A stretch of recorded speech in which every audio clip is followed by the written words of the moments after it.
resume that. Okay. So good evening once again.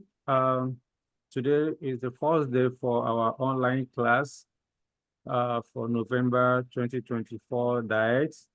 My name is Day1, and I'm one of your tutors for performance management.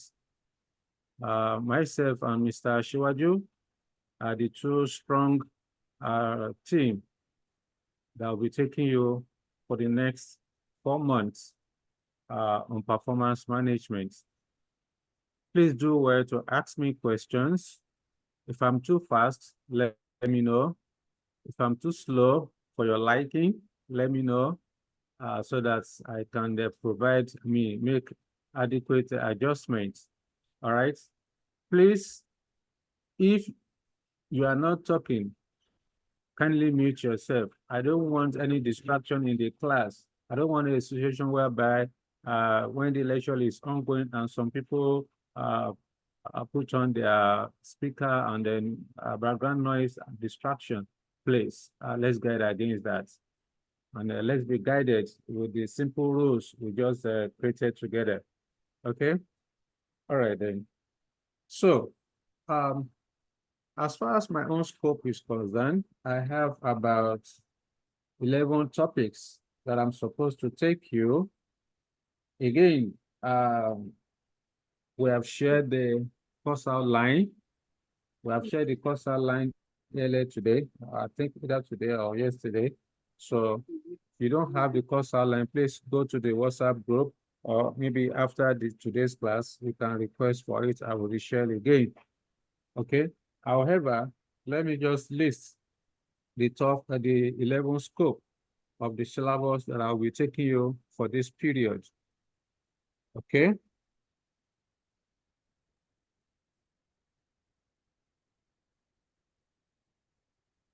So let me quickly list them.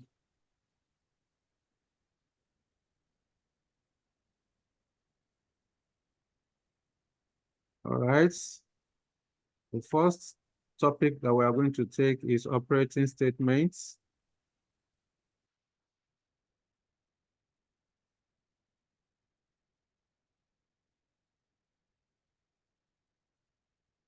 Followed by relevant cause for decision making.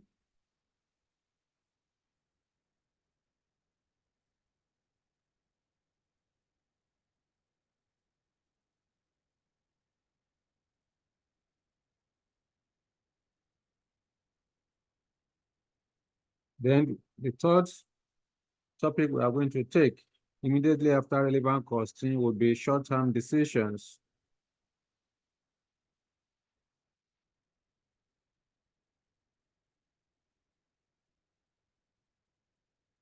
Under the short-term decision, specifically, we are going to look at deleting of a segment,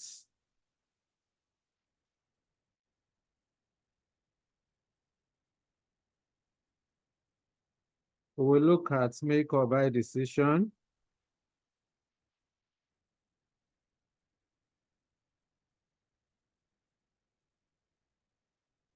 okay?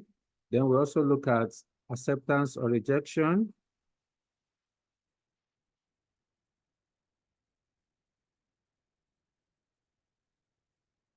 Of a special order.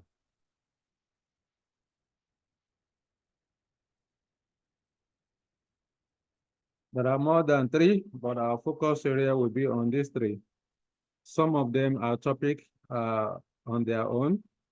Then the fourth area we are going to look at, the first topic we are going to discuss during the course of these diets will be immediately after the short-term decision, we are going to have optimal product mix.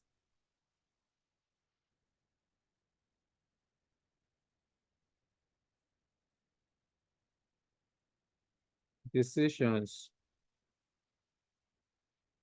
Then number 5, the optimal product mix is closely related to linear programming. So after optimal mix, we are going to do linear programming.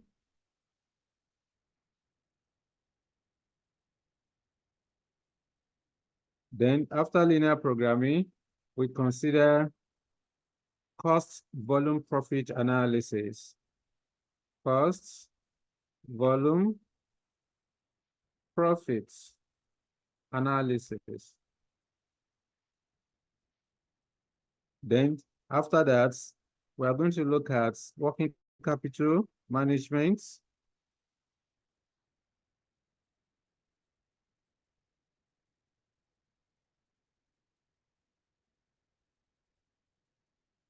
then after that, we look at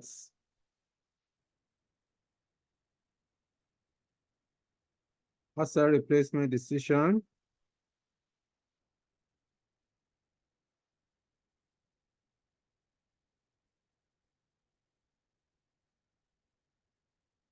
Then after that, we look at capital budgeting. Let's after asset replacement, let's do learning curve theory.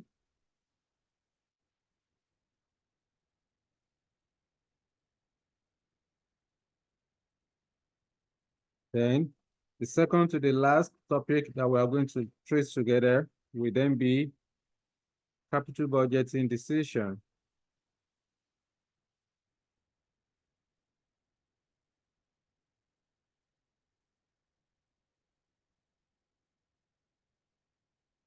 Then finally, we look at risk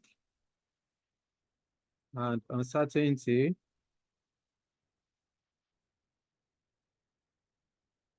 Risk, uncertainty, and decision making under uncertainty. Risk,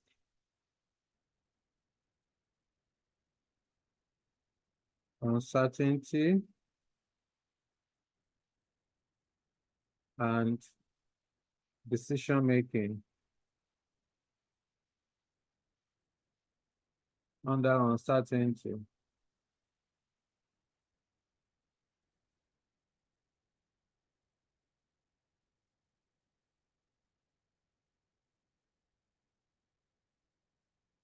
Okay, so these are the 11 topics which I'm going to take you. These are my area of scope.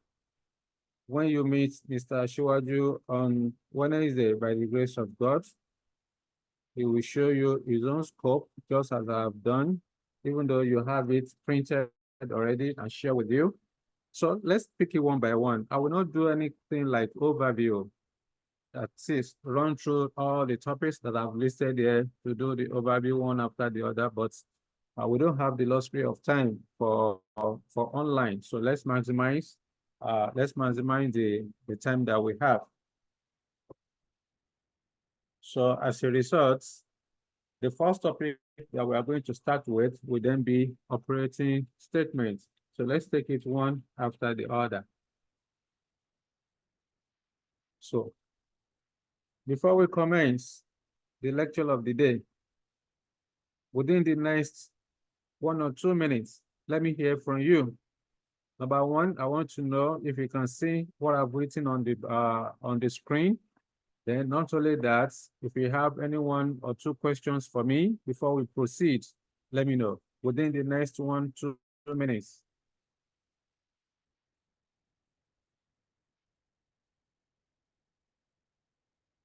Any question for me? Okay. So in the absence of none, I want to believe we are good together. So let's move on.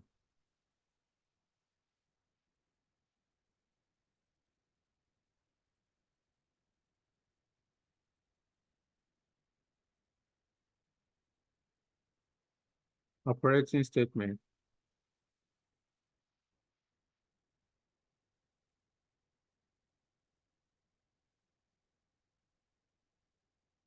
You may want to jot down some notes. No problem with that. Okay. Somebody, please scroll down. Uh, who is this person with Infinix? He said I should scroll down. I want to believe you are good now.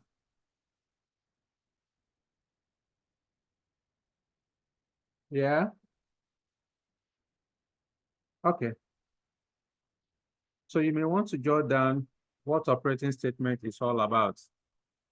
So Under this topic, we are going to learn about the introduction to the topic.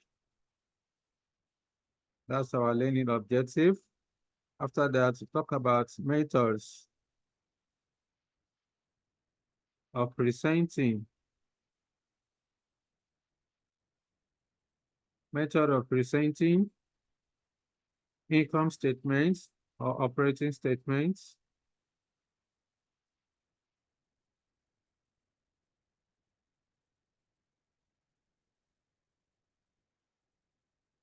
Then after this, we're going to talk about the overhead absorption costing.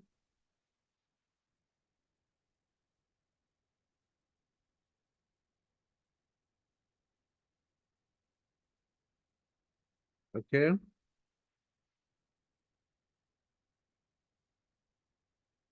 The next will be reconciliation statements.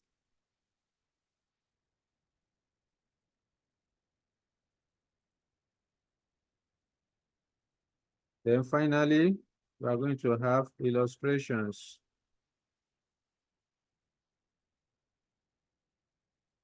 So let's take it one after the other. Introduction. What do you understand by operating statements?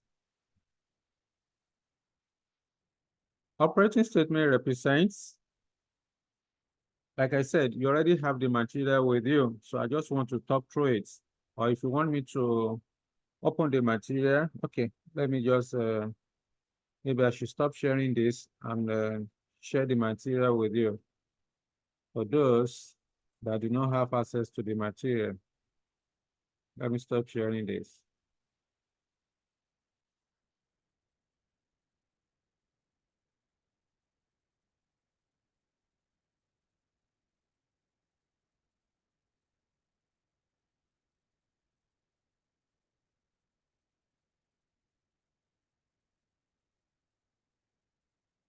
Okay. Let me know if you can see my screen. Quickly, let me know. We can, Huh? sir. Okay, then, thank you. Yes. So I was about to explain what operating statement is all about. So when you talk about operating statements, it's just the same thing as income statements. The one you are used to, your profit or loss account, but this is as per management accounting. Therefore, the way you prepare the operating statement is different from the income statements in the in accounting terms. All right. So when you talk about operating statements, like I said, is the same thing as income statements. It is a statement that is used for presenting the operating performance or results of an organization for a particular period. Okay. Generally, there are two methods of presenting income statements, including one, marginal costing technique, two, absorption costing technique. Those are the two methods of presenting income statement in relation to performance management. So let's take it one after the other. What do you mean by marginal costing concept? When you say marginal costing concept or absorption costing concept, is the same. Examiner can ask you to prepare operating statements or income statements using marginal costing approach, marginal costing concepts, marginal costing technique. It is the same thing examiner is asking you to do. So don't be confused with the terminology. It's the same thing. So let's take it one after the other. What do you mean by marginal costing approach? Now, before I begin to explain to you, let me scroll down so that you see the template we are talking about. So in the POL, in the profit or loss accounts, the profit or loss account is a measure of financial performance of an organization. You use POL, profit or loss account, to present the financial performance of an organization. When you say financial performance, what we simply mean is either net profit or net loss. So as far as operating statement is concerned, it's the same thing. The operating result or the operating performance that we want to determine is simply saying the net profit or loss. This is what we want to do. Therefore, in my explanation of marginal costing approach or technique is also known as variable costing or direct costing method.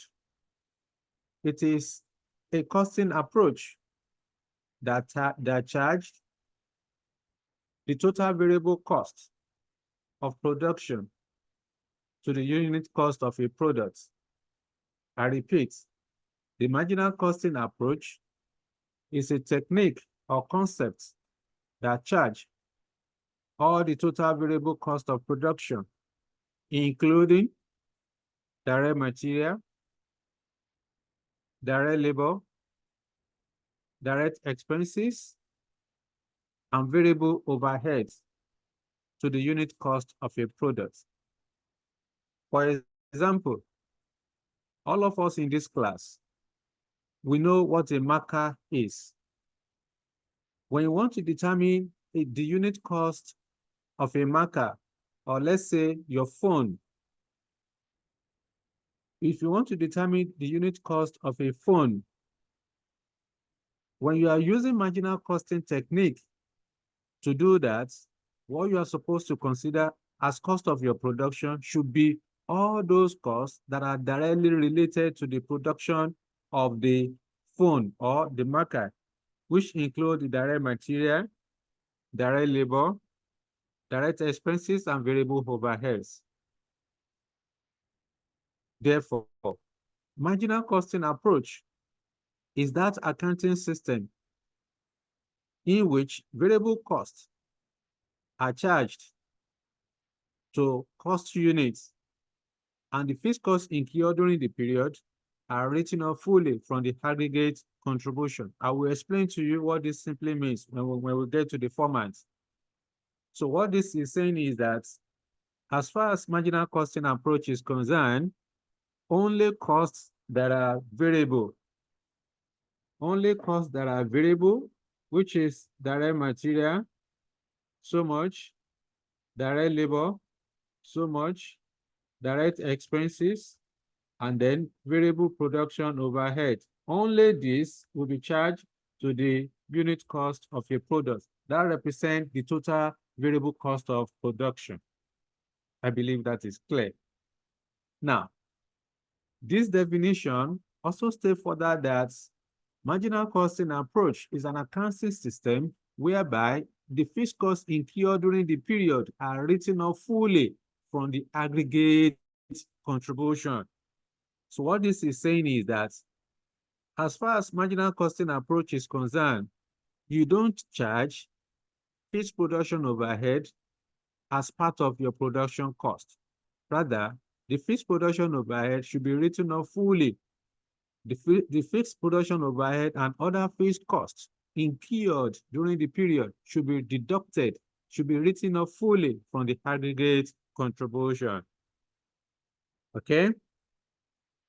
Now, it should be noted that marginal costing approach is a concept or technique designed principally to aid managerial decision. I repeat, marginal costing approach or concepts is a technique designed principally to aid managerial decision. What this is saying is that as far as decision making is concerned, anything that has to do with decision making, you need the technique of marginal costing, because this particular technique will allow management to focus attention on those elements of the business that matters. Okay? Attention of the management will be focused on the changes that result from the decision under control or under consideration. So, because the reason why I'm emphasizing on this is the fact that in the past, I can't even remember how many times ICANN has tested it in different ways, up to 2021, whereby students were asked to discuss the management accounting technique and the principle that can be applied in this situation. If you are familiar with ICANN questions, you will understand what I'm saying. Again, examiner can ask you to explain the application of marginal costing technique. These are the things that you are going to be talking about. All the things I've been explaining since are what we'll be talking about. However, when we get to short-term decisions, I will explain to you in details the areas of application of marginal costing technique. So for now, let's move on as planned. So I will skip the advantages and disadvantages, so you can read those ones on your own. The next item I need to discuss with you are the features. The features you need to take into consideration, the features of marginal costing technique. Okay? So what are the features? What are the points to know as far as marginal costing concept is concerned? Whenever you want to prepare income statements using marginal costing technique, these features must be present in your income statement. So let's take it one by one. Number one feature is that opening and closing stocks are valued at total variable cost per unit. I repeat, as far as marginal costing technique is concerned, opening and closing stocks are valued at total variable cost per unit. This is very simple. When you are preparing your income statements using marginal costing approach, you go into the question, go and check if you are given opening stock. Sorry, sir, I didn't get the question you said. You said the opening and closing stock. I said we are discussing the features of marginal costing approach. And I said that number one feature is that opening and closing stock. Opening and closing stocks are valued at total variable cost per unit. Is it clear? Yes, sir. Thank you. Okay, then. So, this is what I'm trying to say in essence. You go to the question, go and check if you are given opening stock in units. Say, for example, the opening stock in units given to us is 1,000. You are given 1,000 units as opening stock. Okay, this is our opening stock.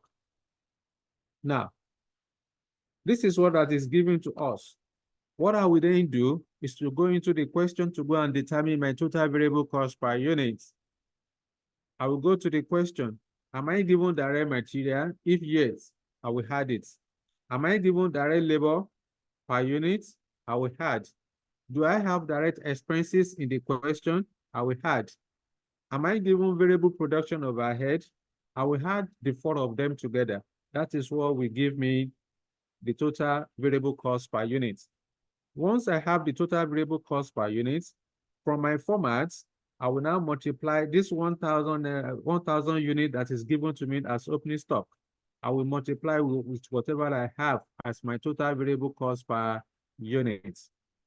Okay, so that will give me the opening stock in value. It's the same thing as closing stock. All I need to do is to go and calculate my closing stock, multiply with total variable cost per unit. So that's why we are saying that as far as marginal costing technique is concerned, stocks, both opening and closing, are valued at total variable cost per unit. That's one. Number two, marginal costing technique does not consider under or over absorption. I repeat, marginal costing technique does not consider under or over absorption. I will explain when we get to overhead absorption costing, what under or over absorption is all about. Number three feature of marginal costing approach is that marginal costing approach makes use of contribution.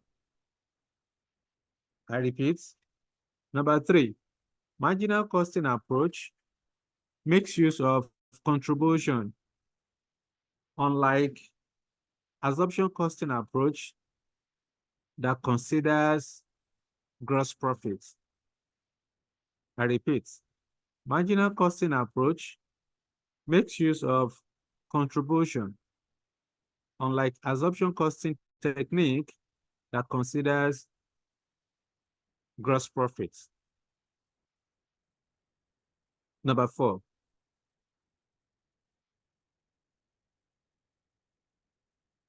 under marginal costing approach, Sorry, sir, that considers what? that considers, unlike absorption costing approach or technique that considers gross profits.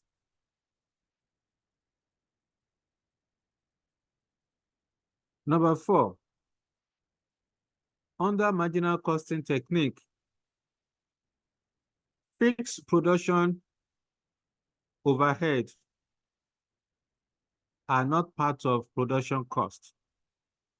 I repeat, under marginal costing approach, fixed production overhead are not part of production cost.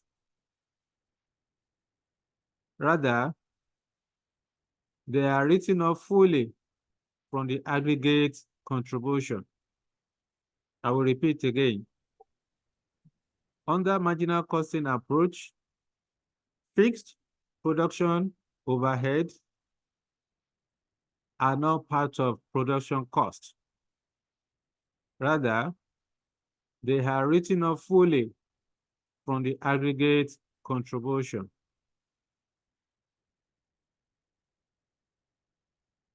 I believe that is taken. Number five. Number five.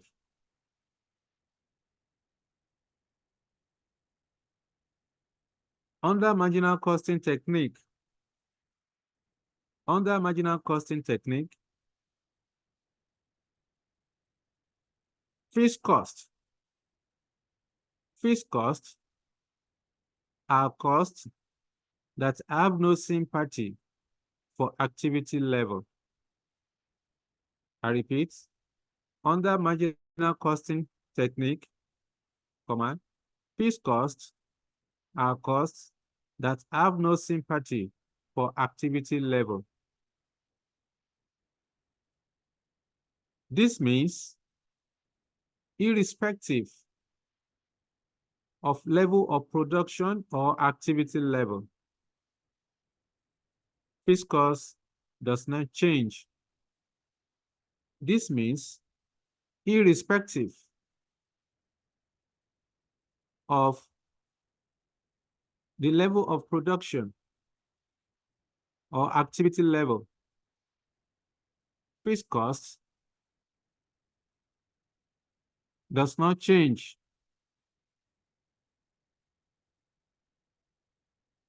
I believe that is taken. No, sir, please come again. Where? This means stock. I said this means irrespective of level of production or activity level, fixed cost does not change. That is, it is constant. That is, it is constant.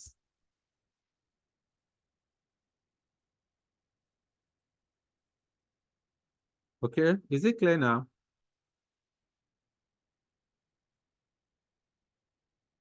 Yes, sir, it's clear. Okay, for this purpose, for this purpose,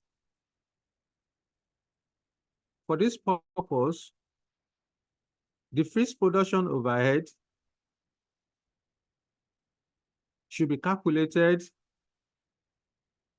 For this purpose, the fixed production overhead should be calculated as budgeted output multiplied by fixed overhead absorption rate.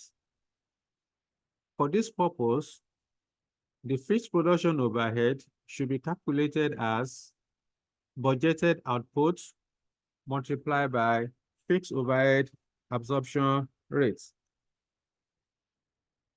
This is what I'm saying.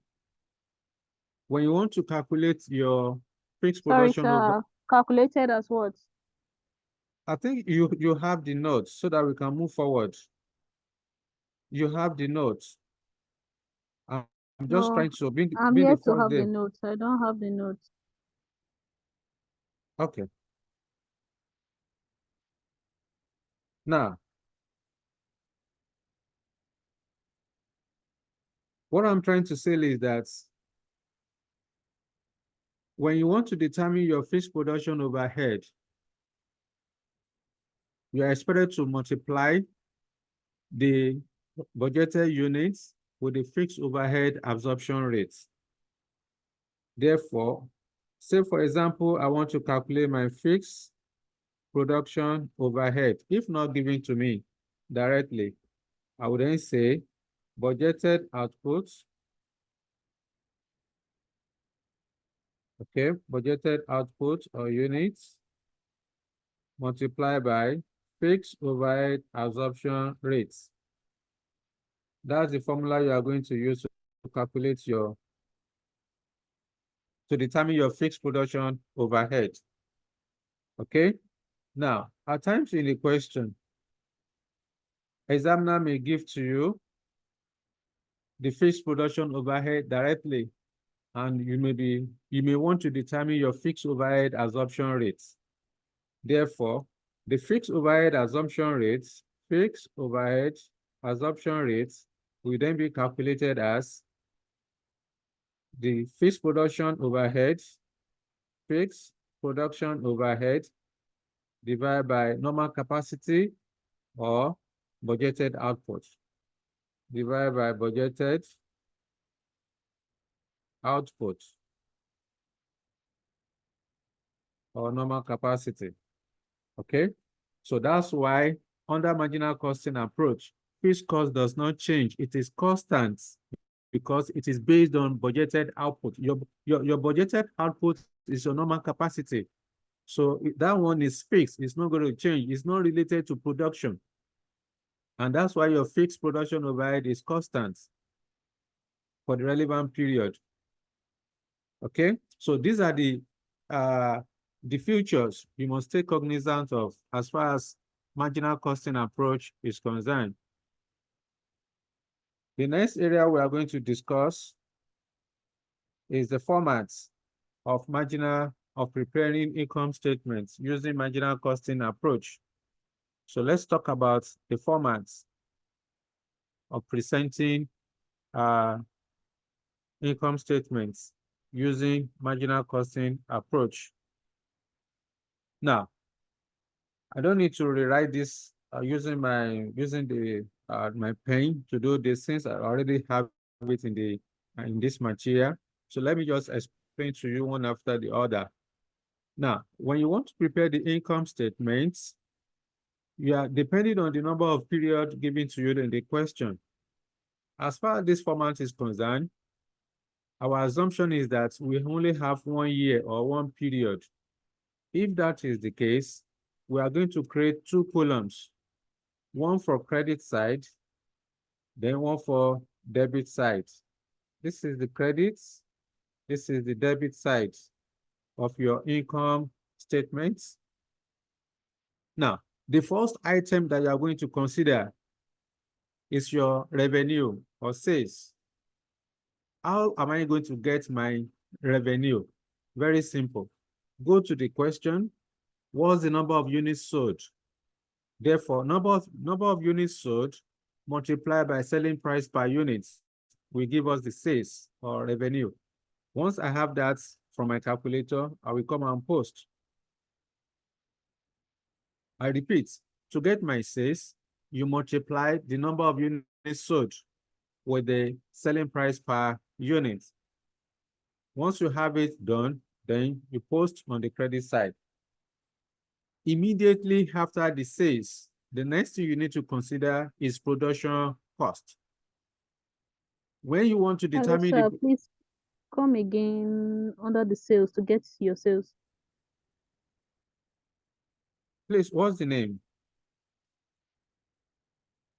Talk to me. I can only see in Phoenix. I don't know what's the name? Is Grace. Grace. Oh, okay. I need the grace of God. Yes, this is what I'm saying, Grace. I said to get sales, you multiply the number of units sold with selling price per unit. Is it clear now, Grace? Very well, sir. Thank you. Okay, then. So immediately after sales, you need to consider production cost. Under the production cost, the first item you are going to consider is your opening stock. All my explanation proud to now, this is time for you to apply them. All those features that I mentioned to you previously, this is the time for you to apply them. When I was discussing the features with you, the first item I mentioned was that opening and closing stocks are valued at total variable cost per unit. I also demonstrated it for you. That say, for example, you are given 1,000 units as opening stock in the question. So all you need to do is to go and calculate total variable cost per unit, direct material, direct labor, direct expenses, and variable overhead. Add the four of them together. Those are the four elements of your direct cost. I repeat, the four elements of your direct cost or marginal cost or variable cost are direct material, direct labor, direct expenses, and variable overhead. Those are variable cost per unit. So you add them together. Once you have it ready, you multiply with number of units, you multiply with opening stock in units. So that will give you the total value of the opening stock. Once that is done, then you come and post.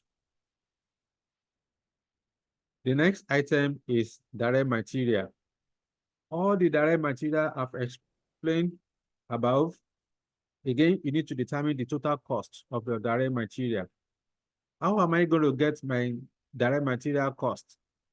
Very simple. I will go to the question.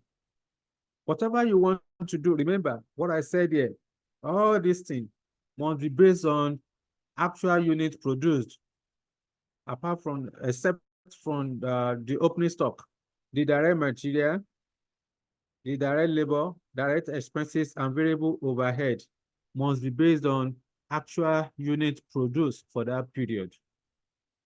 Therefore, I will pick the units produced, I will multiply with direct material cost per unit. Then once I have that, I will post. I will do the same thing. I will go to the question, what is direct labor per unit? I will multiply with units produced. That will give me the total direct labor cost. I will post. Next item, I will go to the question, am I given direct expenses? If yes, then I need to multiply direct expenses per unit with the total unit produced for that period. Once I have it done, I will post. I will still go back to the question in case I'm given variable production overhead. If I'm given variable production overhead per unit, then I need to multiply with number of units produced for that period. So once I have all of this ready, then I need to add them together. All the five the opening stock, the direct material, direct labor, direct expenses, and variable overhead. I will add the 5 of them together. That will give me COGAS, cost of goods available for sales. The 5 elements you have here that I just mentioned represent the cost of goods available for sales. Immediately after the cost of goods available for sales, I need to consider closing stocks. I need to consider closing stocks. I will then go to the question. I need to go and prepare my closing stock. So now let me check from this material if I have the closing stock. Okay. It's not explained here. So let me do the explanation here. Let me look for a bigger space. Now, if I want to calculate my closing stock, examiner will never give to you the value of the closing stock. You are the one that will determine the value yourself. Therefore, I want to demonstrate for you how to calculate the closing stock. There are 2 ways I can do that. I can either use tabular method or I use formula. Whichever way I want to do it, I'm going to get the same answer. So let me demonstrate here for you. Calculating closing stock.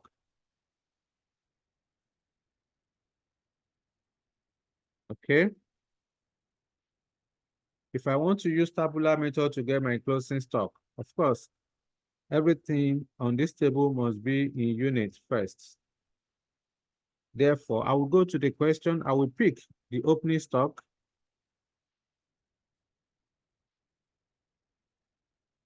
Whatever I have as opening stock in units, I will come and post. I will go back to the question. I will add actual units produced. Actual units produced.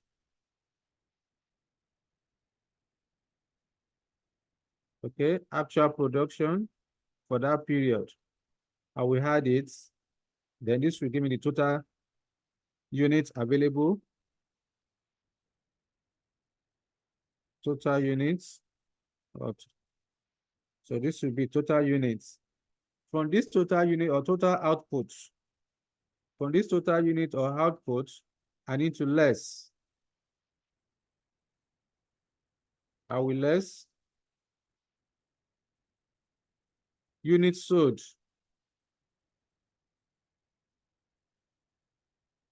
I will go back to the question, go and pick the units sold for the period. The difference will represent unsold stock or closing stock.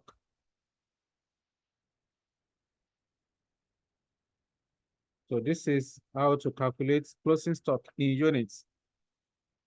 I don't need the units. What I need is the value. So for me to now get the value of the closing stock, I need to multiply the unit unsold with the total variable cost per unit. Therefore, I would then say valuation. We are going to use the same formats for both marginal costing approach and absorption costing approach. So valuation. Marginal costing approach will be equal to units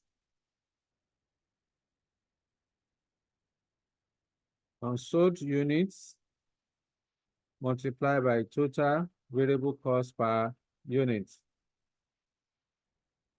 Okay, so I will leave it like this. When I want to do for absorption costing, when I'm explaining absorption costing approach, I will come back to this. So this is how to get your closing stock. So like I said, just multiply the units unsold. This is your closing stock you have here. So you multiply with total variable cost per unit. Once you have that ready, then you go up there and go and post. Okay, I will then come here and post it there. So immediately after that, I need to deduct the closing stock from the COGAS. So the difference between COGAS and closing stock will give me cost of goods sold. Yes. Priska, talk to me. Priska, you raise hand. Yes, what I want to say is that in this marginal costing, because it's management decision, it has nothing to do like Repeat. I didn't get that. The line was breaking. since we have opening store. Unit pro. Hello, sir. Take it again, Priska. Hello, can you hear me? I can. It's better Okay, now. can you hear me now? Go ahead. Okay, what I'm saying that now,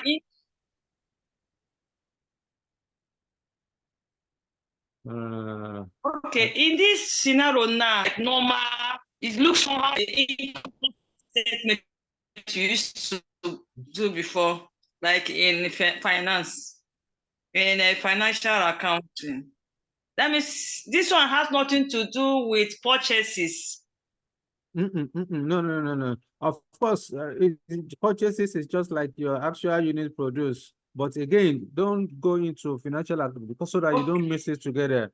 Just focus on the principle I'm trying to explain. Don't link it with financial reporting or financial accounting so that you don't get it wrong. All right. So remove your mind from financial reporting. Okay. Yeah.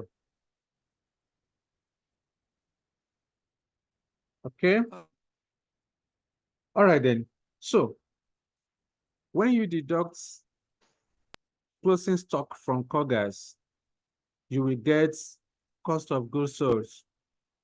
Now, ordinarily, for me to get contribution, I'm supposed to deduct the cost of goods sold from the revenue from the sales. But there are some costs that are incurred but not related to production. There are some costs that are direct, that are variable but not related to production. For example, we have selling and distribution expenses, sales commission, admin expenses that are variable but not related to production. So in this case, we need to add it to the cost of goods sold. Immediately after the cost of goods sold, we need to add variable non-production cost.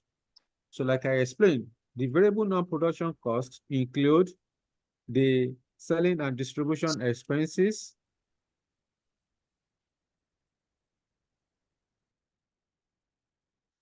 selling and distribution expenses.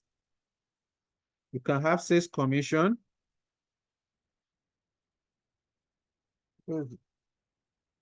Okay, you are the one causing sorry, let me reshare this document. Somebody is causing let me reshare the document, please.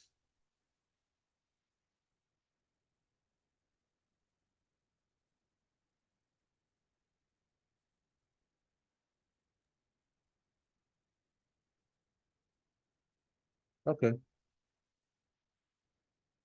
So, like I was trying to explain, immediately after the cost of goods sold, you need to add variable non-production cost. One item under variable non-production cost is selling and distribution expenses. You add it to the cost of goods sold. You may also have admin expenses that is variable. So you add it to the cost of goods sold. So the three items, you add the three items together, you have this number. So it is that number you are going to less from your sales. You less it from the sales to get the contribution. Remember earlier today, I said that marginal costing approach makes use of contribution, unlike absorption costing approach that considers gross profits. This is what I'm trying to say when I mention that statement. This is the contribution. So it is under marginal costing approach that you mention contribution, that you make use of contribution. If it were to be absorption costing approach, you don't call it contribution. Rather, it is gross profit. Because examiner can ask you to explain the features of marginal costing and absorption costing approach. So that's what I'm taking my time to explain this. Now, immediately after the contribution, you need to consider the period cost. Again, earlier today, I mentioned to you that marginal costing approach is an accounting system whereby the period cost incurred are written off fully from the aggregate contribution. This number you have here is the aggregate contribution. The period costs, all these period costs are written off fully and deducted from the aggregate contribution. That is what I was trying to explain earlier today. Now, the next item will be that before you deduct your period cost, how do you calculate your fixed production overhead? In some instances, examiner may give to you the fixed production overhead directly in the question. Once you are given the fixed production overhead, do nothing, just come and post. Say, for example, examiner can give to you fixed production overhead of, say, 500,000 naira. Okay, you are given fixed production overhead of 500,000 naira. Do nothing, just come and put the 500,000 here. Okay, no need to go and be doing any working because the total amount of the fixed production overhead is already been given to you. So come and post. I will go to the question. Fixed selling expenses, fixed selling and distribution expenses. Again, this is constant. Examiner will give it to you. If given, I will post. You're also going to be given fixed admin expenses in the question. If you have it, just pick it as given. It's not related to unit, so it's a constant number. It's a fixed amount. So come and post. Before we deduct from contribution, let me explain again the fixed production overhead. One of the features I mentioned to you earlier today is the fact that fixed production overhead is not part of production cost. Rather, it is deducted. It is written off. That overhead here. There's nothing like fixed production overhead. Okay, there's nothing like fixed production overhead because under marginal costing approach, you don't consider fixed production overhead. Rather, it is written off fully from the aggregate contribution. So this is what I'm trying to say that time. And I also mentioned to you that the fixed production overhead is not related to number of units produced, is not related to number of units produced or activity level. Rather, it is based on the budgeted output. If the fixed production overhead is not given to you as a one-off number, like this 500,000 naira I have here as my example, if the fixed production overhead is not given to you directly in the question, then all you need to do is to pick the budgeted output. You multiply with the fixed overhead absorption rates. I've given you the formula earlier today. Look at the fixed production overhead. If not given to you, you multiply budgeted output with the fixed overhead absorption rate. I believe that is clear. Some people are asking questions. Let me check.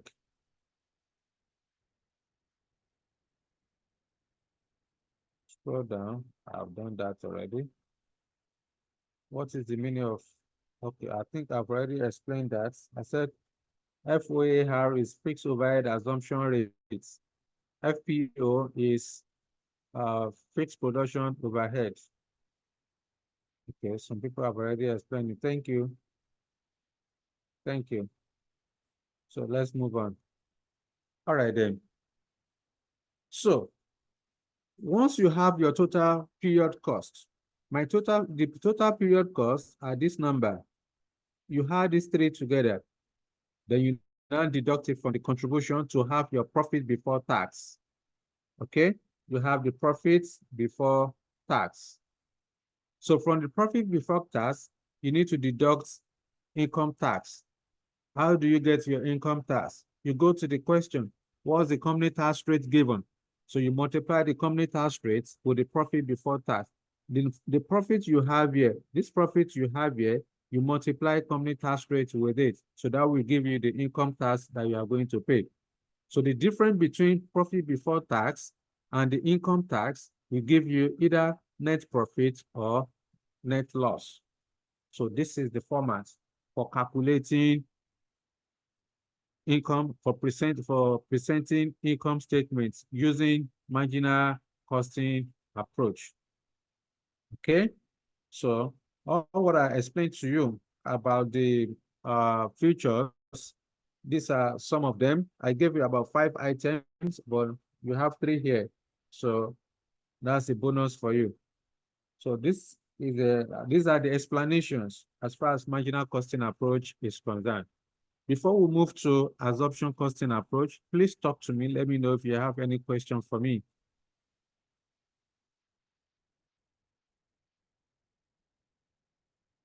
Any question? Sir, how can we use format to calculate our closing stock? I've already explained it. Okay. Is that Grace? Grace. No, Who it's is not Grace. It's Debbie. Debbie? Okay. All right then. So this is, I've already explained it earlier. I even demonstrated for you. Look at this is how to calculate your closing stock. You saw me when I was doing this, Debbie, right? Yes, sir. So this is how to calculate closing stock. You want to copy it?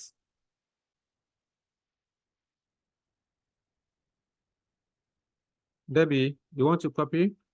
Or you I are have. done? I thought you said you have we have tabular and one other form. Formula is the same thing Yeah. you are going to. I don't want to confuse you. So if I want to use, for Okay. example, if I want to use formula to get the closing stock in units, simple.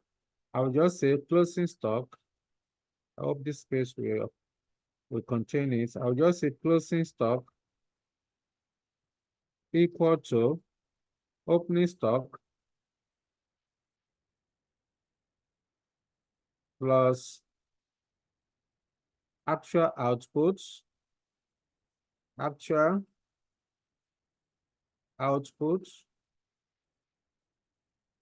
okay, then minus units sold. So this will give me the closing stock in units. Once I have the closing stock in units, then I will multiply with total variable cost per unit to get the value. Okay. All right then. So in the absence of no question, let's move to absorption costing approach. So, Peter, I'm trying to copy that what you just did now. Okay. Thank you. Hello, sir. Yes, talk to me. Good evening, sir. Good evening. Who's talking? Latif. Oh, okay. Talk to me. Can we just go into calculation on the marginal costing? Maybe next class, then we'll be talking about absorption. No, it's not. It doesn't work that way. Okay, sir. Thank you, sir. The question will always come together. Absorption and marginal and assumption will always come together. So you need to understand the principle first before calculation. All right? Yes, sir. Okay. Yes, sir. Are you done copying? I want to move to the next one, please. Yes, sir. Okay, then. So let's move to absorption costing approach.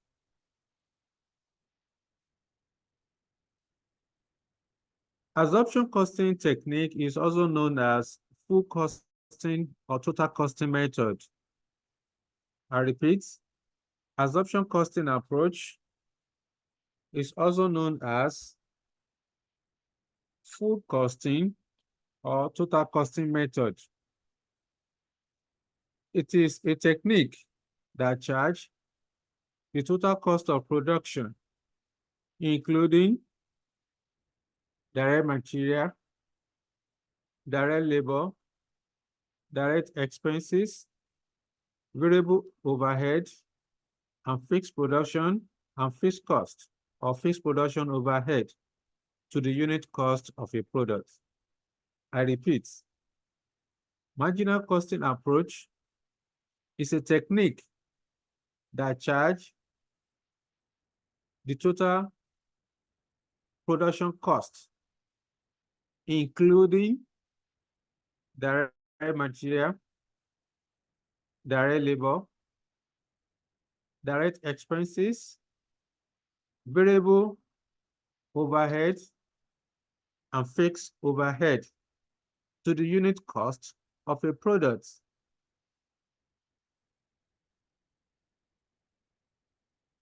I believe that is taken. The absorption costing method is a management accounting technique that charge all costs associated with manufacturing a product, irrespective of whether it is variable or fixed, provided the cost is related to manufacturing or Hello, sir. producing. Sorry, I'm lost. I'm lost.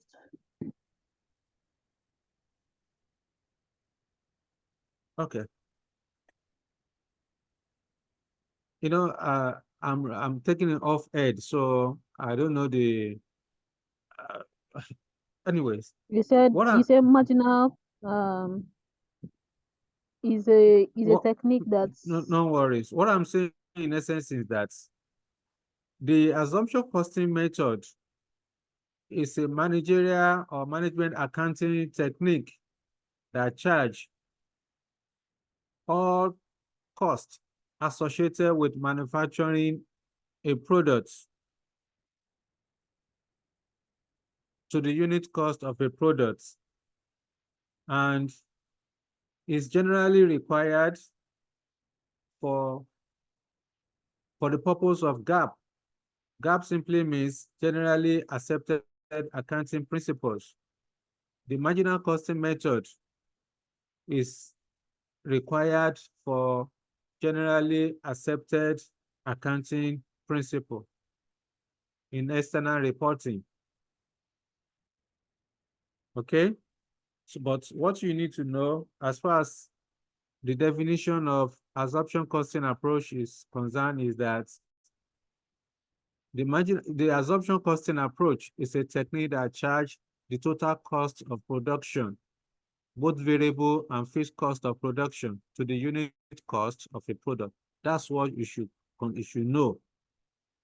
When you want to determine the production cost, the first, you are going to add up the 5 elements together that will make up your production cost. You go to the question, go and pick direct material, whatever the amounts, direct labor, if you are given, direct expenses, if you have it in the question, variable production overhead, if given to you, then you pick fixed production overhead. Fixed production overhead. So you add the 5 of them together. This will give you the total cost. So you can see the difference between the two, between the marginal and absorption. Remember earlier today, I was explaining the marginal to you. Look at what we did under marginal. You can see under the marginal, we did not have fixed production overhead, but under absorption, you have both the variable and fixed production overhead as part of your production cost. So all these elements are what you are going to consider when you want to determine the production cost under absorption costing approach. Now, again, we are going to skip the advantages and disadvantages. It's something you can read on your own. Now, let's talk about some points or features of absorption costing approach. You may want to jot it down. Features of absorption costing approach. Number one,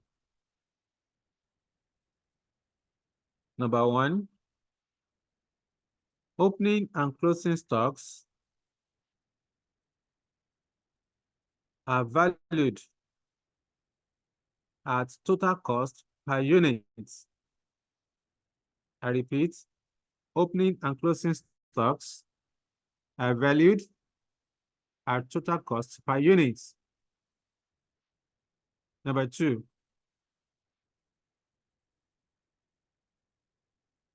absorption costing approach considers gross profits. Assumption costing approach considers gross profits.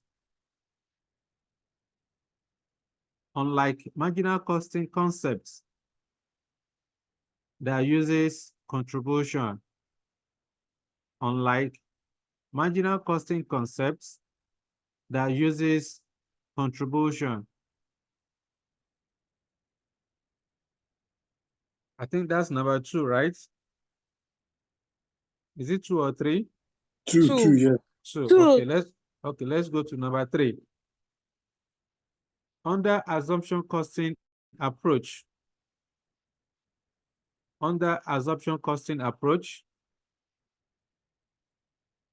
the fixed production overhead is part of production cost. Under absorption costing approach, the fixed production overhead is part of production cost. Okay? Number 4. Assumption costing approach. Assumption costing approach considers under or over absorption. Absorption costing approach considers under or over absorption.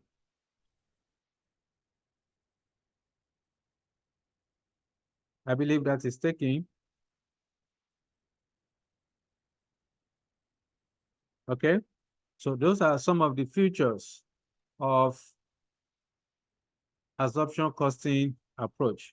So we can also look at it here. So I think I gave you 4. Now, the next thing we want to do is to present you with the formats, to show you the format of presenting income statement using assumption costing approach. Ayode, you want to say something? Okay. So, just the same way we did under marginal costing approach, whatever amount you have as your sales value will be the same thing for the 2 methods. The same amount is what you are going to get. Now, we want to determine production cost using absorption costing approach. All what I've explained today, or what I just explained under absorption costing approach, now it is time for us to put it into practice. The first feature I communicated to you was that opening and closing stocks are valued at total cost per unit. Therefore, I will go to the question. I will go and pick opening stock in units if given to me. Then, once I have the opening stock in units, I need to go and add up both variable cost and fixed cost per unit. All these 5 line items that you have here, you add them together, that will give you your total cost per unit. This should be the total cost per unit. So you add the 5 of them together, you multiply with the opening stock in units. So that will give me the value of the opening stock. I will come and post.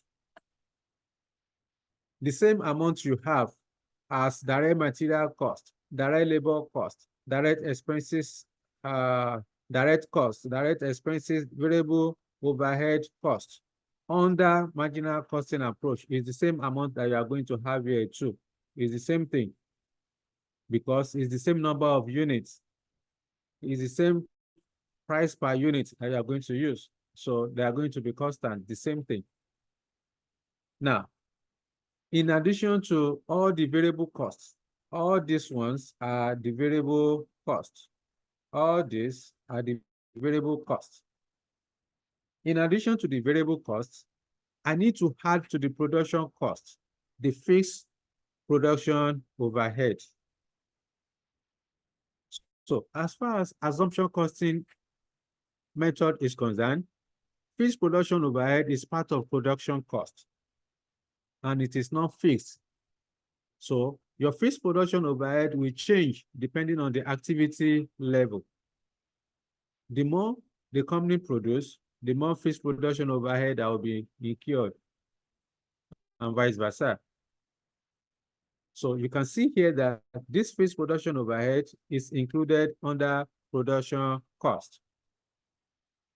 So these are the things you need to take into consideration when you are presenting your income statement using using absorption costing method. Now, I need to add up all the numbers, number 1 to 6, add them up to get my COGAS. After COGAS, I need to go and calculate closing stock. Examiner will never give to you, I repeat, examiner will not give to you the closing stock. It's your responsibility to go and determine the closing stock. Therefore, for me to get the closing stock, we have done it under marginal. What I need to do now, I will then come here. I want to get, after I've done my workings for closing stock in units, I need to calculate absorption costing using absorption costing approach. My closing stock will then be equal to the units multiplied by total cost per unit. Okay, total cost per unit. So under absorption costing approach, the unsold stock multiplied by total cost per unit. Okay, so once I have that ready, then I need to come and post. I will then come and post here. This is my closing stock in Naira. So the difference between the closing stock and cost of goods available for sales will give me cost of goods sold. Immediately after cost of goods, so pay attention to what I'm about to say. Immediately after the cost of goods sold, you must consider under or over assumption. You must consider under or over assumption. Okay? Now, I'm going to explain to you what under or over assumption is all about. But for now, just note that immediately you are going to make adjustment to your cost of goods sold for under or over assumption.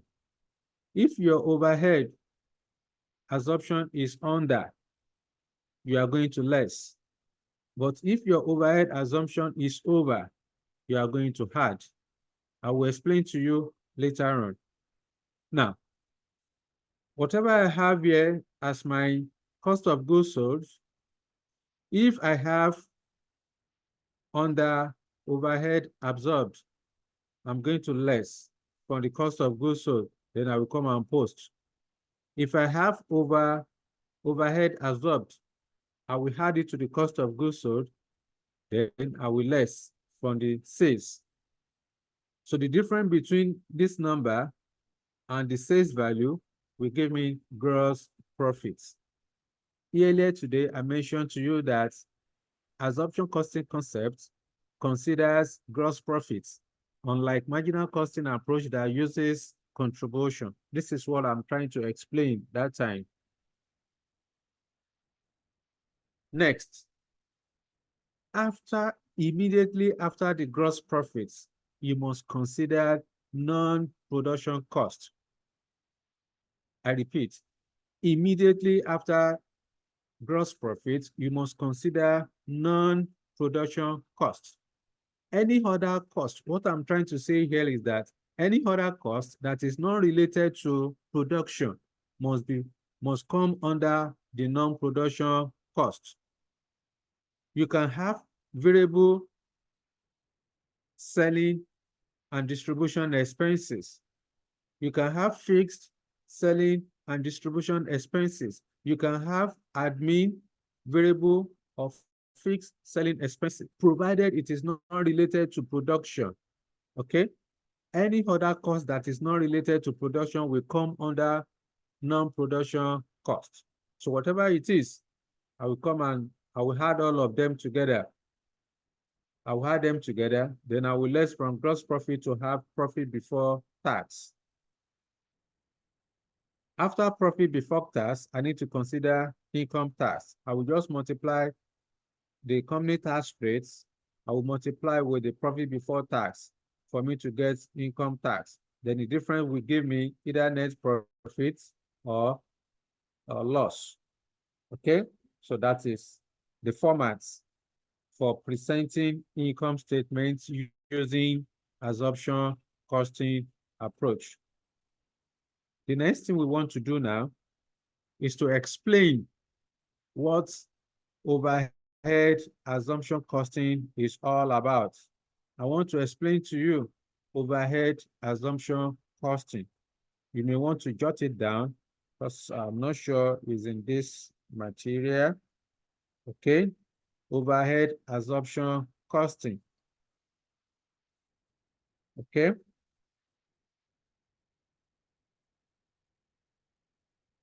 Let me explain to you what overhead assumption costing is all about. But first thing first, let me know if you have any question for me. Do you have any question for me so far? Not really a question, but if you can just go a little bit backward on the calculation from the Who is speaking? Who is speaking? never mind who is speaking. Grace Abby? Okay. Yes, I'm not going backward though. If you say if I can go a little bit backward, no. It's not far now. It's not far. Forward, It's not forward far. ever. Backward never. It's not far. It's not Okay. far. I just mean at this junction of this uh profit from this gross profit from that Uh, junction. That's all. Not far. okay, okay. Backward Hello, sir. never. Just talk to me. Please, can you mention the items we are going to use when we want to calculate total cost again, please? Total cost per Yes, unit. sir. I Yes, said sir. direct labor, Okay. sorry, direct material, direct labor, direct expenses, variable production overhead, and fixed production overhead. Those are the 5 elements that make up your total cost per unit. Okay, sir. Thank you. You're welcome. You can mute. Good. So, Grace, are you done? So, any question for me before I move to Yes, sir. overhead absorption costing? Oh, okay then. All right, so let's move to overhead absorption costing.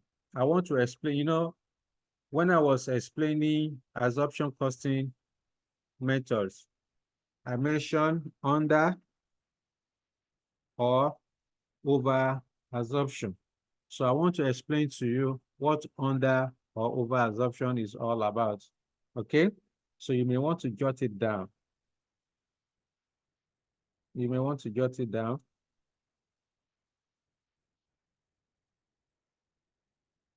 So the heading is overhead absorption costing. Overhead absorption costing. Let me see if I can get a space here. Okay, let me use the space. Overhead absorption costing.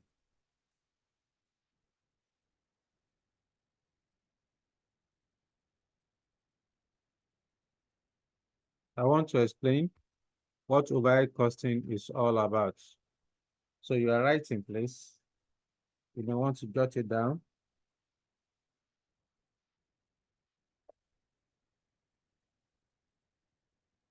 The overhead absorption costing, the overhead absorption costing is a method of allocating indirect costs. It's a method of allocating indirect costs, such as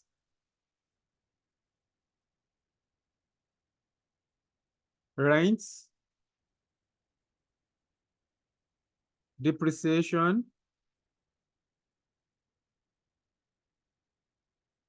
electricity, etc. to a product or service produced. I repeat, the overhead absorption costing is a method of allocating indirect costs, such as rents, depreciation, electricity, etc. to a product or service produced.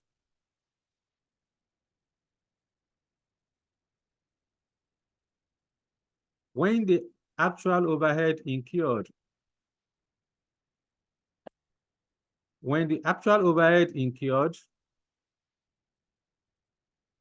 or actual output produced are the same. When the actual overhead incurred or actual output produced are the same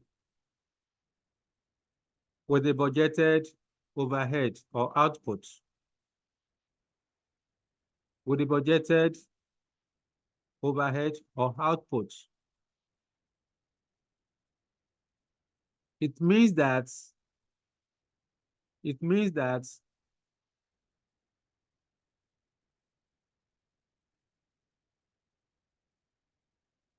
the overhead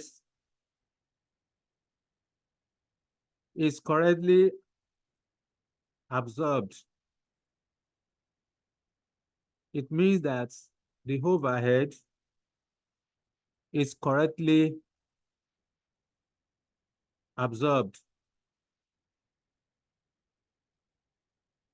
I repeat, when the actual overhead incurred or actual unit produced are the same with the budgeted overhead or output, it means that the overhead is correctly absorbed. However, where budgeted overhead absorbed,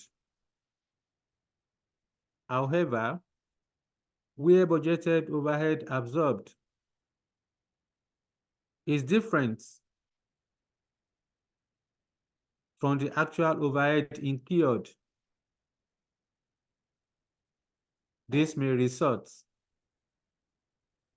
in under or over absorption. I repeat, when the budgeted overhead absorbed is different from the actual overhead incurred, this may result in under or over absorption. I believe that is clear. Now, let's talk about under absorption and over absorption. So subheading, we're writing subheading. Let's talk about under absorption. You're writing under absorption. Under absorption. Let's explain what that is. So for the under absorption, this arises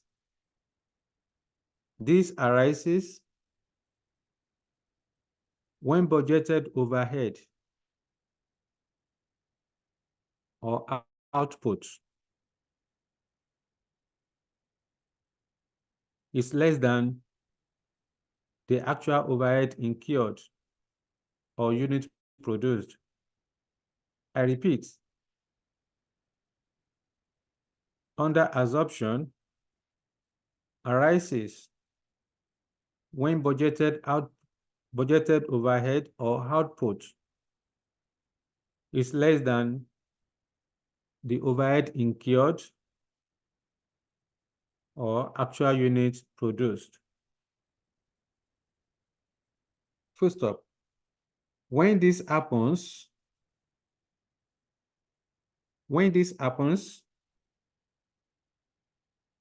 the under absorbed overhead should be deducted from the cost of goods sold. When this happens, the under absorbed overhead should be deducted from the cost of goods sold.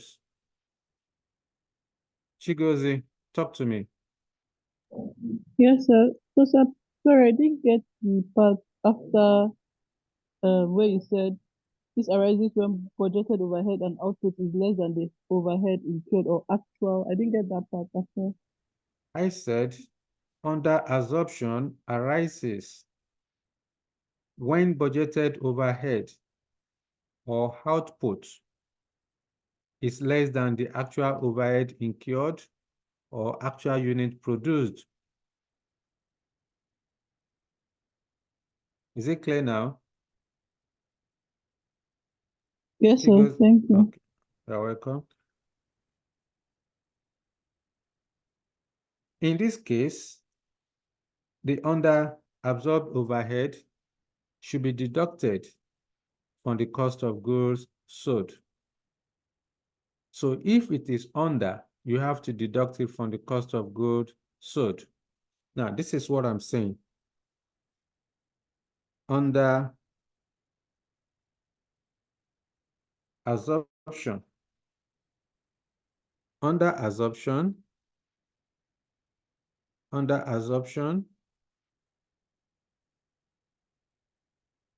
okay, is equal to, it is under absorption when budgeted overhead is less than the actual overhead, budgeted overhead or budgeted output, however you want to put it, depending on what examiner has given to you. Either budgeted overhead or budgeted output. So whatever it is, if you are given budgeted overhead, that means there is no need for you to multiply with fixed overhead absorption rate. Just pick the budgeted overhead in naira as given to you, less the actual overhead as given to you in naira. So once the budgeted output is less than the actual output, the difference is under absorption. So you go and less from cost of goods sold. Okay, so here is actual output. So it can come either of this way. Remember, it's the difference that you are looking for. The difference between BO, budgeted output, minus actual output, Okay, so the difference is what you need. Once the budgeted output or the budgeted overhead is less than the actual overhead or output, it is called under absorption. So the difference is what you are going to post. However, if you are given a unit, if you are given budgeted output and actual output, so all you need to, after you have find the difference, then the overhead you are going to determine, the overhead is going to be equal to the difference, then multiply by fixed overhead absorption rate. Okay? In this case now, what I will just do, I will just say budgeted output, not this one. In this case, I will say my under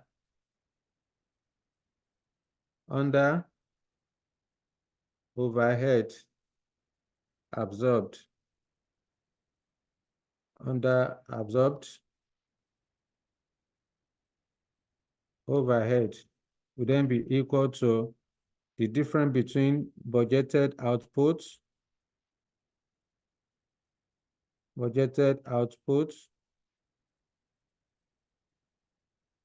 let me rewrite that because of space. Budgeted output minus actual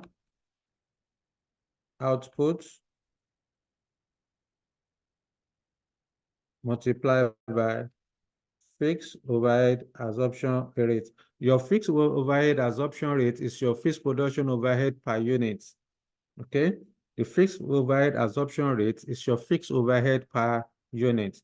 So what I'm trying to say in essence is that when you want to determine the fixed, the under absorbed overhead, if the overhead is given to you in Naira, if your budgeted overhead is given to you in Naira, and you're also given the actual overhead in Naira, so all you need to do is to just find the difference. Provided the budgeted overhead is less than the actual overhead, the difference is under absorbed overhead. But if you are not given the budgeted output and the actual output, if you are given budgeted output and actual output in units, budgeted overhead in units. So all you need to do is to, first thing first, deduct the budgeted output in units, be less it from the actual output. The difference now multiply with fixed overhead absorption rate. This will give you the under absorbed overhead. So once you have the under absorbed overhead, then you need to go and post. I will then come here, my under absorbed overhead here. Because it is under, I need to put it in brackets. Under must be in brackets.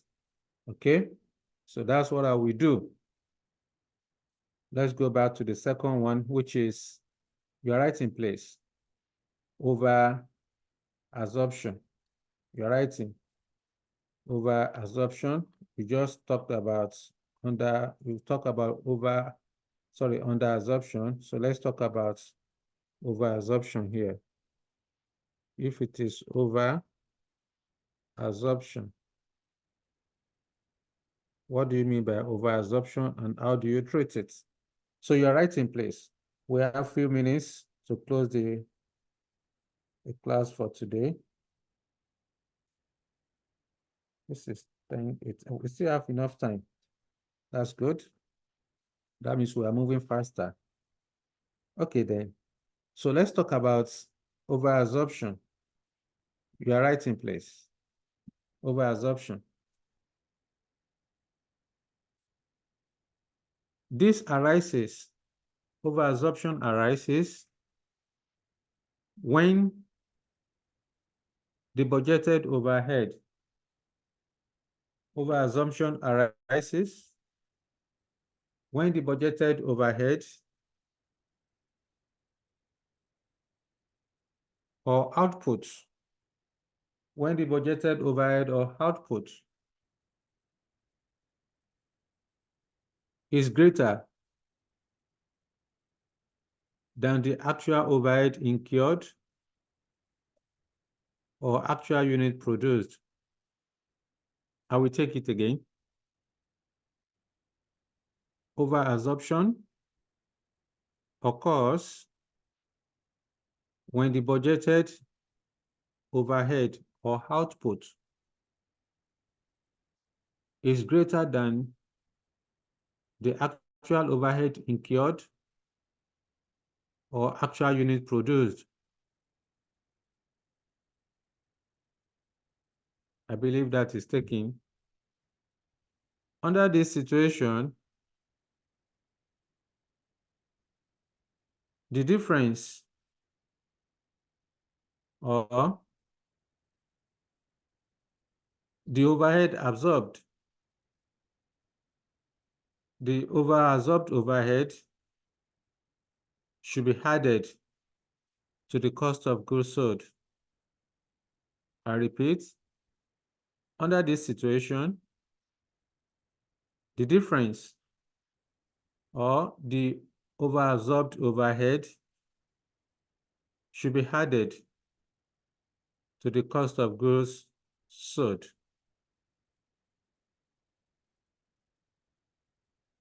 Okay? So let me show you as I did under the underabsorption. This is what I'm trying to say.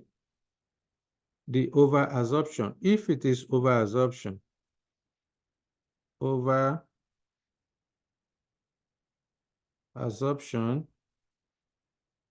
is calculated as budgeted overhead is greater than actual overhead. So the difference is called overabsorption. The difference between budgeted overhead and actual overhead is called overabsorption. So if it is overabsorption, you add it to the cost of goods sold. Now, this formula is suitable if you are given overhead in Naira. But if you are given budgeted output in Naira, you're also given you are given budgeted overhead in Naira. You're also given actual overhead in Naira. That's when you use this formula. But if you are given budgeted output and actual output, then you can say overhead absorption is calculated as budgeted output. Okay, budgeted output minus, because it is greater, so minus actual output, okay, multiplied by fixed overhead absorption rates. It's not the same thing as under. You see, the formula look the same, but it's different because under the if it is under, the budgeted output is less. But if it is over, the budgeted output is always higher. So please watch out for that. Let me rewrite this one so that okay. So here will be budgeted output is greater than actual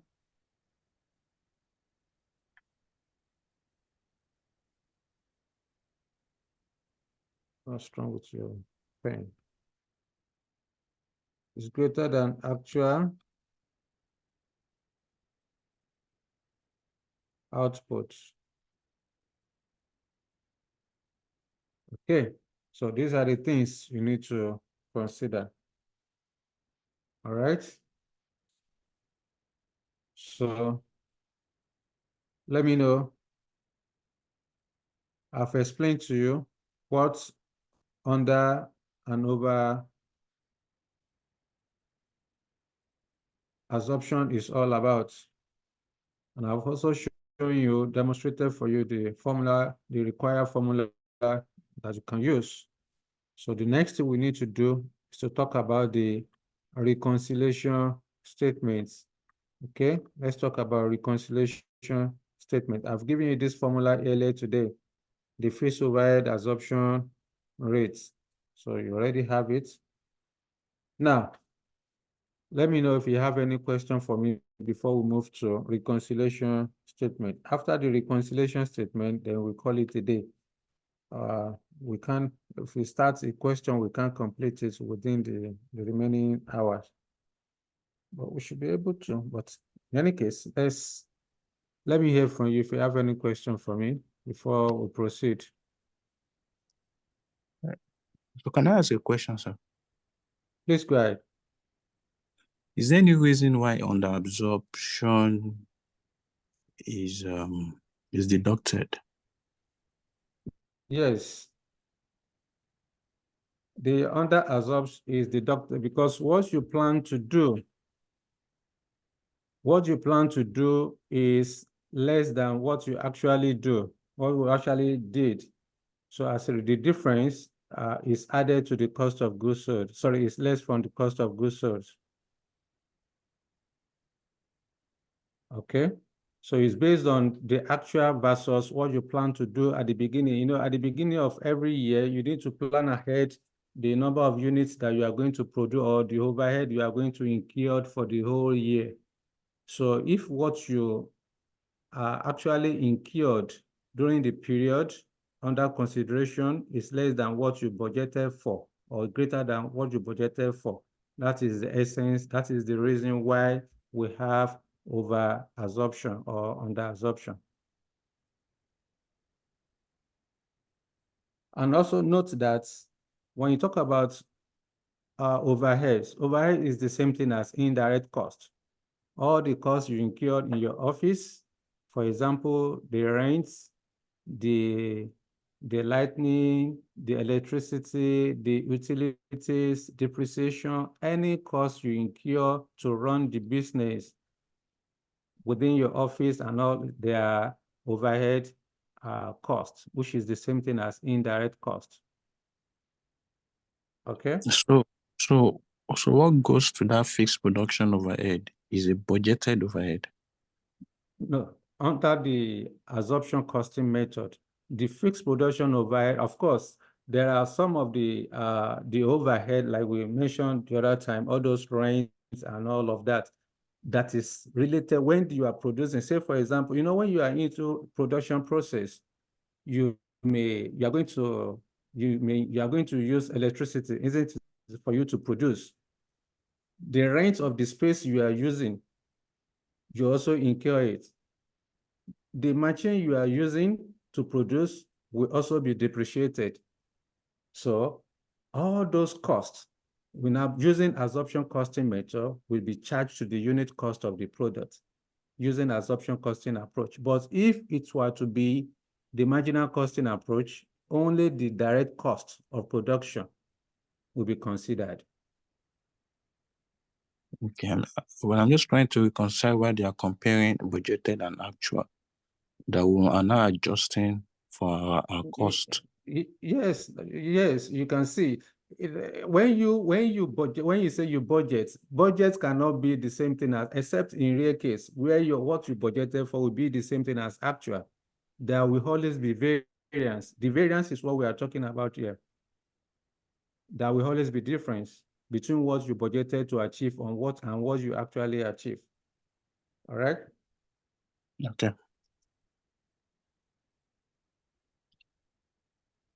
Okay, then.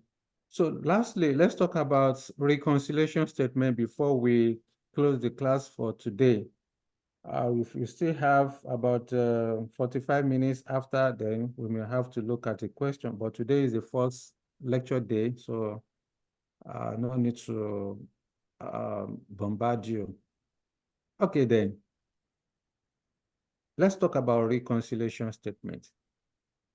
Earlier today, we talked about the fact that I demonstrated for you how to prepare your income statements using marginal costing approach and absorption costing approach. One thing is certain, that the operating performance using marginal and absorption costing approach will never be the same.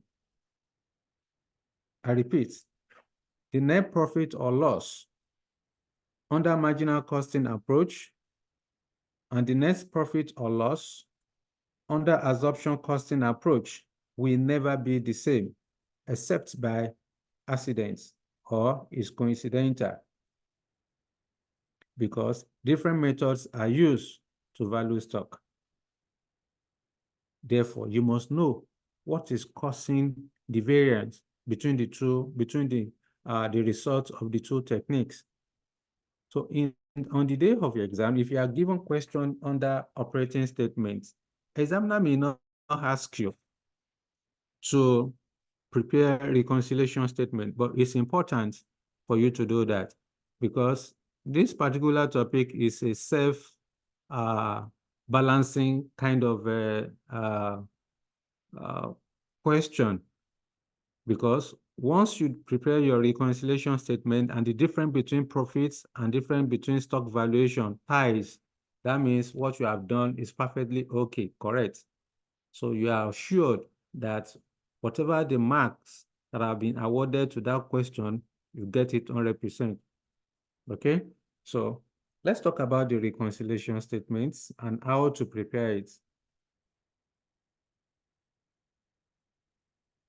Now, what I'm trying to say in essence is that as far as reconciliation statement is concerned, the income statement prepared using marginal and assumption costing methods will not be the same.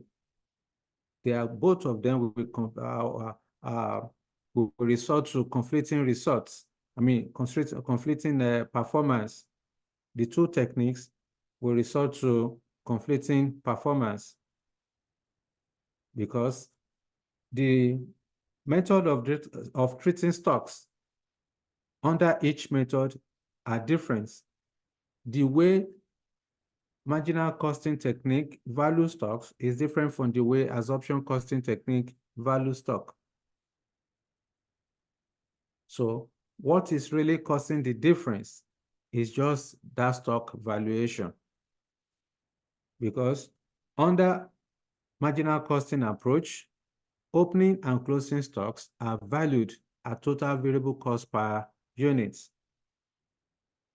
Whereas under absorption costing approach, opening and closing stocks are valued at total cost per unit. Therefore, the variance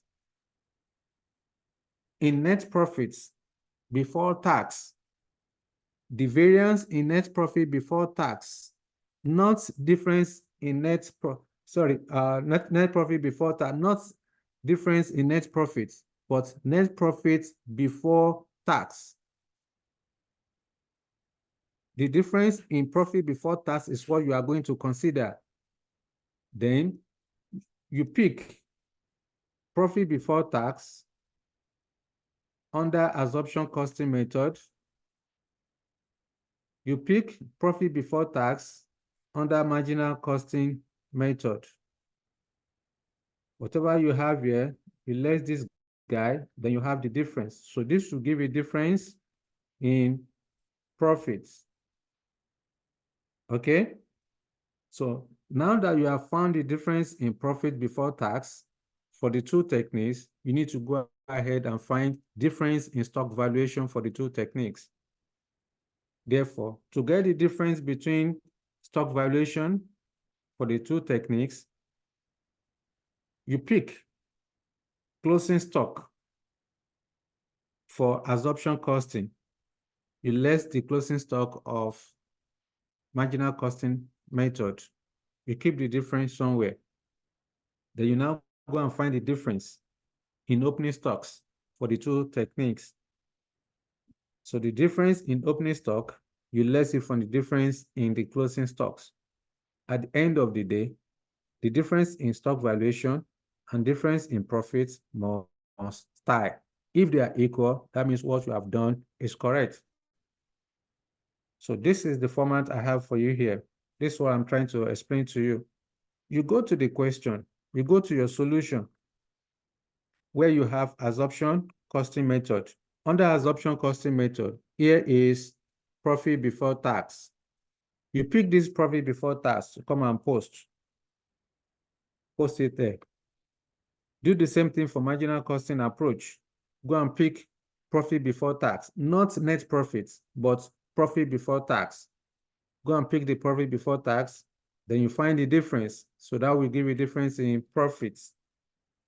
Once you have the difference in profits, the next thing you need to do is to find difference in stock valuation. To get the difference in stock valuation, you start from closing stock. What is the closing stock value for absorption costing method. You go to your solution in the table, go and pick it. You already have it there. This is the closing stock for absorption costing. You post. You go to marginal costing, go and pick the closing stock as well. Under marginal costing, here is the closing stock. Pick the number.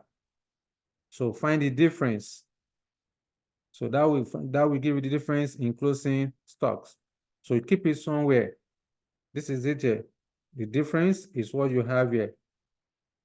I will then go again, follow the same way I did for closing stock. I will go to the question, to my solution in the table. Under absorption costing method, what's the opening stock? Whatever is the opening stock, I'll put it there.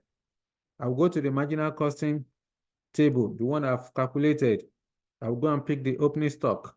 I will find the difference. So the difference in the opening stock, I will let's say from the closing stock. So it will give me difference in stock valuation. Once I have the difference in stock valuation, then that difference in stock valuation must equal to difference in profits. Once they are equal, it means that what I've done is perfectly correct. This is how to prepare the reconciliation statement. And that's what I said, that it's a self rewarding kind of question if you have it on the day of your exam. The only challenging thing about operating statement is the fact that it's time consuming, especially if you have more than one period given to you. Say, for example, you are given for 2020 and you're also given for 2021. It means that, and your examiner is asking you to use the two methods. That means you are going to prepare 4 columns for your, instead of having 2 naira signs, you are going to have 4 naira signs, because you are given 2 different periods. So it will take time. And but it's usually very straightforward. So these are all the principles you need to know as far as operating statement is all about. Okay. So the next thing we need to do now is calculation. We still have about just about 52 minutes more. Let me see. Let me hear from you if you want us to do calculation. At least if it's only one calculation we can do today, then next week, by the grace of God, we complete the topic, and that will be it. So talk to me. Any questions so far? That's one. Then 2, do you want us to have illustration? At least 1. So is it 52 minutes or 22 minutes? Oh, okay. It's 20. I was thinking it's 11:30. We are going to close. Okay. 22 minutes. Let me please, see. I want to ask, is it that the difference in profit and the difference in stock valuation must be the same? Yes, it must. If it is Okay, not, then sir. you need to go. If it is not the same, then you need to go back to your solution. Go and it may well be that you have made a mistake in the line items. So thank you for asking that question, Debbie. See, what Debbie is saying is that, is it that this difference in profits must equal to difference in stock valuation? I said yes. What if it is not equal? The most important thing you need to do is to go back to your solution in the table. Go and be checking the line items. It may well be that 1 or 2 line item is wrong or is properly inputted. So if that is the case, so just check it and make the correction. Once that is done, you come back here and then complete your reconciliation step. It must equal. If not equal, something is wrong somewhere. Okay? So if that is the case, that means we have just 20 minutes more. So in that case, we cannot complete a question. So let's call it a day. And then today being the first day, so by the grace of God, next week, Monday, we continue from here. So we are going to have 2 illustrations to demonstrate our learnings. And thereafter, if we still have time on that day, Then we'll move to the next topic, which is relevant costs for decision making. Lecture started. Yes. Any question for me before we close the day? Okay, so we're just closing at this hour because I know it's 11:30 we're supposed to close, but if it's we are closed at this hour, no We were closing problem. by 11. But this thing they sent to me was 11:30. It's can go to- supposed to be. Okay, don't worry. We are going to finalize that. Today is the first day, so let's free ourselves a little bit. Let's be flexible for today, because we don't actually, as far as online class is concerned, we don't really have. We have to maximize the time that we have. The lecture period is for 2.5 hours. Okay, so let's maximize it and use it judiciously. Okay. So we are going to call it a day, but next week we'll ensure that we complete the hours allocated. So let me know if you have any question for me before we close the day. Now, one thing I want to tell you is the fact that performance management is is principle based and is very logical. It's not something, at times, most questions on performance management is not direct. You must be able to interpret questions appropriately and correctly. Not only that, you must be able to apply the principle whenever you want to solve a question. Like I said, performance management question is not 1 + 1 is equal to 2. At times, you may need to use your professional judgments, and that's why you must understand the concepts, the underlying concept of each of the topics in PM. If you don't understand the concept, there is no way, you can't do much as far as performance management is concerned. Therefore, since we are just starting for the first time this diet, please, as you are being taught on each lecture day, ensure you understand the principle and concepts. Not only that, you must practice it on your own so that you don't forget it. Because when you learn something new and you abandon it for a while, that thing will also abandon you. And that's why it is important from time to time you review your materials so that you can retain the knowledge that you have gained. As you are starting, it looks as if the journey is very far. November is not far. We have started already. Therefore, on each lecture day, you must, it's a must. After each lecture day, you must go through your material across all the subjects that you have registered for and make sure you read them thoroughly. Have the understanding, have your own working notes. It is not sufficient for you to attend a class. You've written down, you've jotted down something, and you now abandon it. You are expected to memorize whatever you have been taught. You are supposed to read it thoroughly and research more from other materials. Then develop your own notes. Develop your own summarized notes, which you are going to be using going forward. Once you have memorized that topic, and then you close the material that you use, then you now write it down in your own language, in your own handwriting. It is that your handwriting that you are going to be your own notes, special notes that you are going to make reference to going forward. You don't need to go back. You don't need to reference any textbooks again. After you have had your handwritten notes, it's very important because day 1, day 2 to the last day, the lectures will be accumulating. And by the time you get to, say, for example, September or October, you have not covered substantial part of the syllabus. Anxiety will never allow you.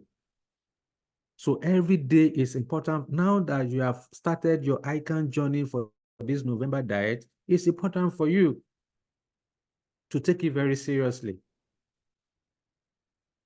There's no time for you again to be gallivanting here and there or wasting. You don't have time to waste. You have to make your money count. You have to make your effort count. Some of us were supposed to be sleeping now, preparing for tomorrow. But here you are attending classes because you want a better tomorrow. Certainly, once you earn your ICANN certification, it will enhance your value. Whether you are a professional accountant in business, you're a professional accountant in practice, it will surely enhance your value.